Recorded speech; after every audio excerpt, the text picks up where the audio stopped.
Bonjour tout le monde. Alors vidéo aujourd'hui comme promis sur la zone humide. Retour après 90 jours. Donc dans la série de notre bilan sécheresse et pâturage. Alors comme je vous l'avais évoqué déjà dans une précédente vidéo là sur les brebis qui étaient aussi arrivées dans une zone un peu plus fraîche. Voilà ce qu'on trouve aujourd'hui dans notre zone où ici on a une source dans le creux là-bas, là où il y a beaucoup de végétation. Et puis ici c'est une zone qui est relativement humide toute l'année, même si là il y a plus d'eau en surface et de loin, puisque même si on creuse on va pas trouver de l'eau avant facilement 1 mètre voire plus. L'idée c'était de voir un peu du coup l'effet de la sécheresse et du temps de retour sur cette zone là. Donc bien sûr la sécheresse elle n'en a pas souffert, puisqu'elle avait l'humidité pas très loin des racines. Et le fait qu'on ait laissé les plantes avec suffisamment de temps pour développer leur réseau racinaire, elles n'ont absolument pas eu de soucis pour avoir de l'eau. Voilà. Néanmoins, ce que j'observe par rapport aux années précédentes, c'est quand même une hauteur d'herbe qui est bien inférieure à ce que j'ai d'habitude. C'est-à-dire qu'aujourd'hui, globalement, on a de l'herbe sur une vingtaine de centimètres. Si je prends ma maille là ici, voilà, ma main c'est à peu près 20 cm. Donc j'ai de l'herbe sur à peu près 20 cm répartie de manière assez uniforme. Certains endroits c'est même plutôt 10 cm. Certains c'est un peu plus là quand on est un peu dans les creux, les fossés, quand on se rapproche de la source. Donc ça dépend des plantes, des plantes qui ont un développement plus important. Mais globalement, on est quand même sur un manque de fourrage par rapport à l'année dernière qui est assez flagrant. Bien que ici du coup ça n'ait pas manqué d'eau. Donc on l'avait déjà évoqué, mais globalement c'est clairement je pense les températures très très fortes là qu'on a eues à répétition sur plusieurs jours qui ont pénalisé la pousse de l'herbe. Alors je le vois notamment par le développement du liseron qui est relativement modéré cette année. Alors je vais vous montrer deux exemples. Voilà, ici on a un liseron là qui s'agrippe à une pousse de jonc, mais voilà, il fait à peine 10 cm quoi.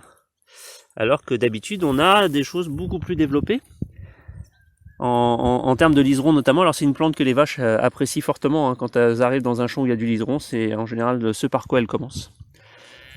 Alors ce qui est intéressant quand même c'est de voir que du liseron développé il y en a un peu quand même. Voilà, donc il y en a beaucoup moins que d'habitude, mais du liseron qui se développe, là j'en ai devant moi là par exemple. Voilà ce que ça peut donner. Donc je sais pas si vous voyez la longueur du truc. Je vais essayer de vous le montrer sur voilà, un plan comme ça. Là on a plus de 2 mètres de longueur de tige. Donc il part du pied à la base là, et vous voyez là j'ai monté. Alors d'habitude il rampe moins au sol, il a plus tendance à s'agripper et à grimper sur les plantes. Mais aujourd'hui il n'y a pas beaucoup de plantes. Enfin cette année il n'y a pas beaucoup de plantes grimpantes pour grimper. Donc en fait il se promène sur le sol. Voilà. Et alors il y en a d'autres. Là j'ai celui-là, alors je sais pas où est le bout. Si le bout est là.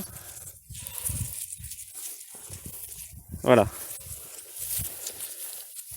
Donc d'avoir laissé du temps au liseron, c'est important aussi parce que un liseron qui se fait manger tous les mois, il va faire globalement 20, 30, 40 cm.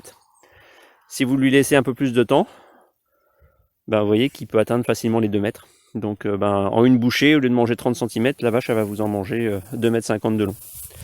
Donc ça c'est quand même en termes de production fourragère, on voit qu'on peut faire beaucoup mieux quand on laisse du temps aux plantes. Alors quoi dire d'autre ici? Ici on avait vu qu'on avait quand même des zones qui avaient été un peu matraquées cet hiver là, elles avaient un peu trop piétiné, il avait plu, donc c'était un peu compliqué. Et on avait remarqué une super plante qui avait recouvert le sol pour le protéger. Alors voilà, elle est ici. Donc on voit que aujourd'hui maintenant on n'a quasiment pas de zone de terre visible. Et la plante au début s'était étalée. Et puis aujourd'hui, vous voyez maintenant, une fois que elle s'est étalée, maintenant elle monte en hauteur. Voilà, donc il y a quand même du volume ici, c'est des tiges qui font dans les 25 à 30 cm de hauteur. Et ça tapisse bien tout le sol. Et les vaches le mangent sans aucun souci, je sais même pas comment s'appelle cette plante là. Mais c'est un fourrage qu'elles apprécient.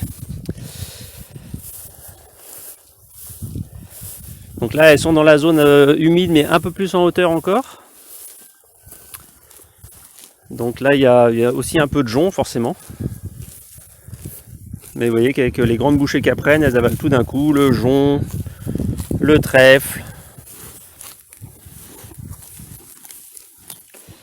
Voilà. Donc, moi, je suis assez content. On est le 22 août. Vous voyez qu'elles sont dans de la verdure. Et puis toute la partie au-dessus d'elle là-bas qui est beaucoup plus sèche, ben ça y est, ça reverdit. Donc c'est les pieds mères qui sont partis en premier, qui sont repartis en premier. Parce qu'on a eu quelques bonnes pluies là depuis 5-6 jours. Et puis on commence à voir les graines qui germent. Donc on ira faire un tour dans une prochaine vidéo pour voir ça. Toutes les semences qu'on a laissées sur le sol, qui maintenant profitent de l'humidité et puis ça y est, ça démarre. Voilà, donc on n'était pas très rassuré il y a un mois, parce qu'avec la sécheresse qui durait, on se demandait si on allait quand même pouvoir faire la jonction sans fourrage. Et puis quand on voit maintenant la vitesse où la prairie se redéveloppe une fois que les vaches sont passées, on est beaucoup plus serein. Voilà. Donc j'espère que dans vos fermes ça se passe pas trop mal aussi. Vous n'avez pas trop à taper dans vos stocks. Et puis on verra comment est l'automne, en espérant que on ait des bonnes surprises. En tout cas de l'eau, pas trop de froid. Et puis que on ait de l'herbe verte à volonté. Voilà. Bon je vous dis à bientôt pour une prochaine vidéo. Salut!